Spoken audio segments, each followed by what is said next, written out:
we're making lemonade. Awesome. He lost his 11-year-old brother. He was tragically shot by an Israeli soldier in Palestine. And afterwards, the family donated his organs to 5 Israeli children. And as a result, as a result of that, the family's been carrying this message worldwide, and we're really honored and happy to have him with us for the 4 months. This is Brahim. He's a multitasker. He does all our technical work, but he also does the interpreting for Halet, who doesn't speak any English, but he's learning. Good reason why I keep the mic to you then. Yeah, sort of. And then at the end, we got Frank Capuzzo, who's a dedicated driver and also multitasker. And he loves your fishing, so he wants to come back here as soon as he finishes the campaign to do some fishing with somebody. Fantastic. And he also has an interesting story. About 9 years ago, he was mountain biking, his favorite sport, and he fell off a cliff, broke his neck, and 3 months later came back to win the World Championship, bodybuilding championship, drug-free. And he's going to be at the rec center. So for all yous that want to see this fantastic physique of a guy, you can come to the rec center to see him.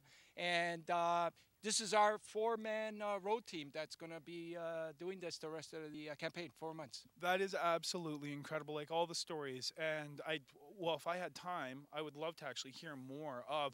But the other thing that I wanted to ask then, like, so what's the motivating factor for the 4 of you? I understand you have these stories, but there's the 4 of you traveling like the middle of kind of nowhere, Ontario, as much as we love it, and then moving across. What's the motivating factor? Like what you were saying, there was another name? Well, for me, I received a liver transplant, so it's my way of saying thank you. You know, I want to continue doing this the rest of my life until, you know, I know what people go through and they're waiting, right. and so that's my part in it.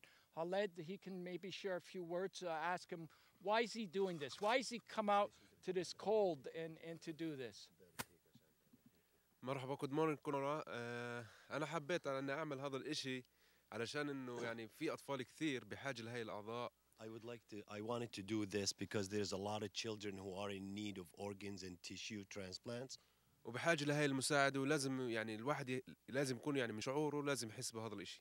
And they do need these things, and as a human being, we all feel that we need to contribute.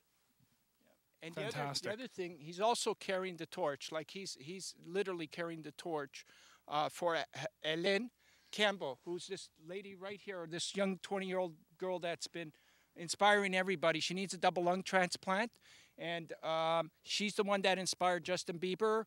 She was on the Ellen DeGeneres show, you know, and we're carrying it for her. We want to save her life.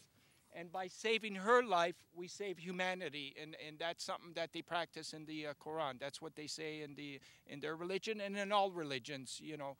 And you know, this is something. It's very easy to do. You go on our website, torchoflife.com, and what you do is just click that little, or that's a big button. It takes you 2 minutes, a bit of your information from your health card, and you're registered. And then Facebook this to all your friends, Twitter it to all your friends.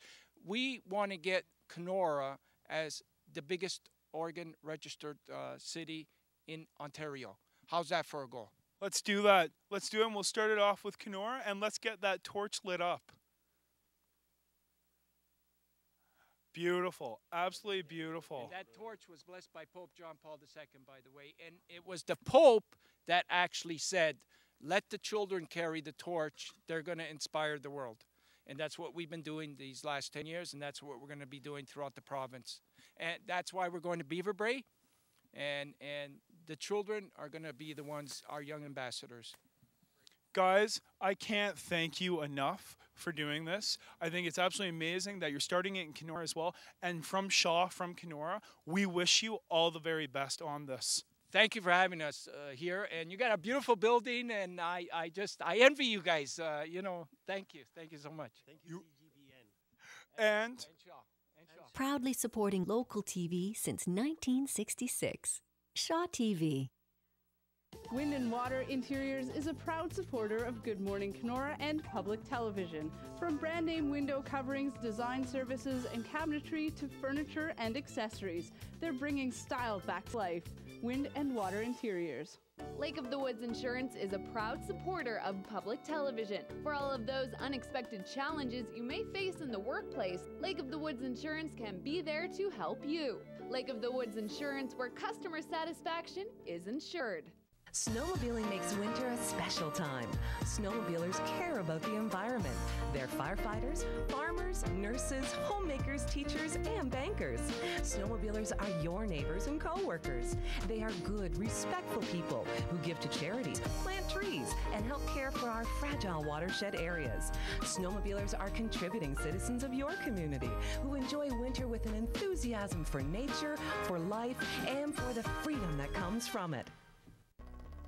Good Morning Kenora would like to thank Bestway Rentals and Sales for supporting public television. They've got air conditioning systems and aqua lily pads for the summer, heaters, heavy equipment rentals, and more. Bestway Rentals and Sales. Good Morning Kenora would like to thank Swift Cash for supporting public television. There's so much more than cashing checks and payday loans. They offer a wide range of other services, from parcel pickup and delivery to comic books, Swift Cash, and so much more.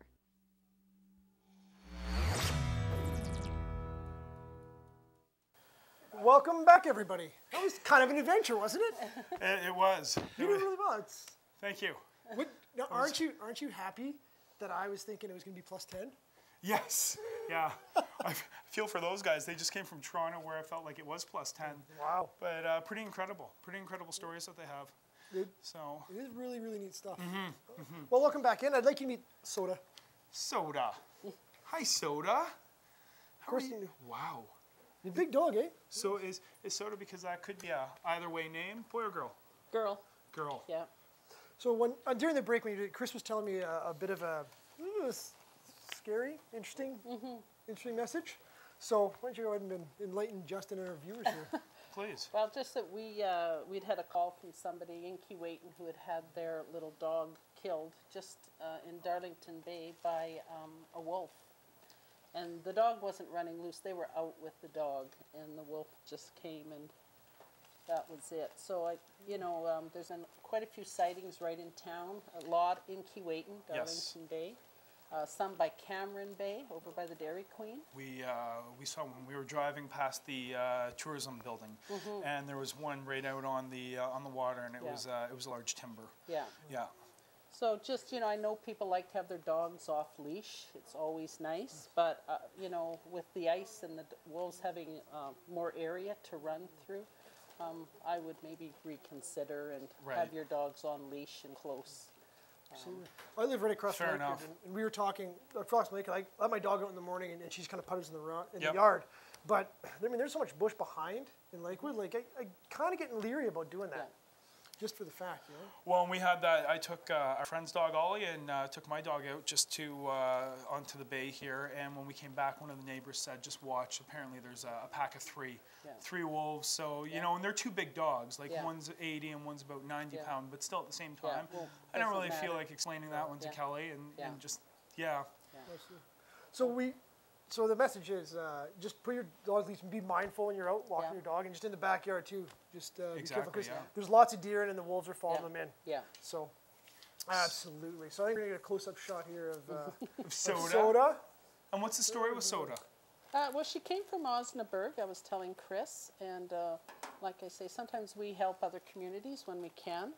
She had 12 puppies, and the people that rescued her, they found homes for the puppies, and then we took Soda. Right. So. And Soda's having awesome treats as cat food. I'm sorry. Cat food. Is having cat food as treats?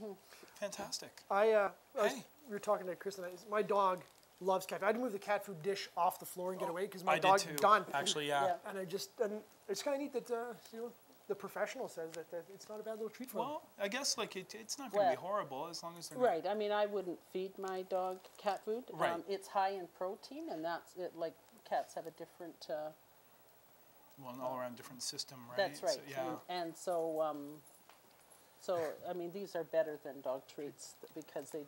I don't know of any dog that does not like cat food. Right. It's a good snack. Sipped.